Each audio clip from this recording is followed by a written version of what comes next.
We have to work in the interest to protect Georgetown by starting sea defense work. Sea defense work we have to focus on. Mayor of Georgetown, Ubraj Narine, during a recent press conference. In a recent climate change report, it was projected that Georgetown is likely to be underwater by 2030.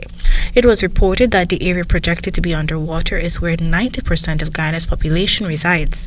It was also stated that for centuries, Guyana's capital, Georgetown, has relied on the seawalls for protection. Further, the report stated that the country will need to bolster its seawall substantially if Georgetown's central areas are to avoid massive damage. Against this backdrop, the mayor is adamant that a robust plan must be expeditiously put in place to ensure that the city remains standing. Georgetown is below sea level.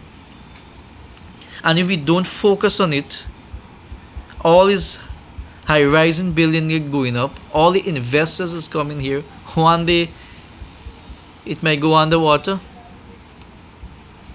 But if we start from where we see the problem lies, we can solve it in a very quick manner.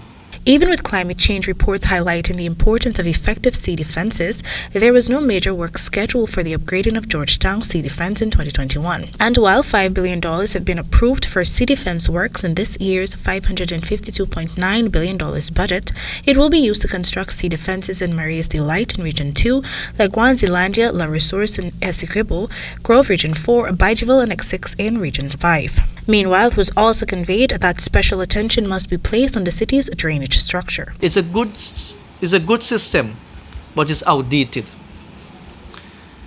Many of you may not know most of the avenues had canals.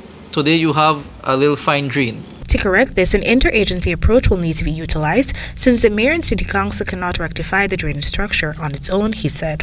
We have to get the involvement of the Ministry of Agriculture, National Drainage and Irrigation Authority, which is NDIA, other agencies has to be on board so that we can able to have a consensus and move forward in how we can able to develop our drainage system. It has been the mayor's long-standing opinion that the extensive seasonal flooding in the city is as a result of the incompetence of the 8 drainage pumps. $13 billion have been approved in this year's budget to strengthen drainage systems nationwide. For the HDP Nightly News, Kendell Richmond.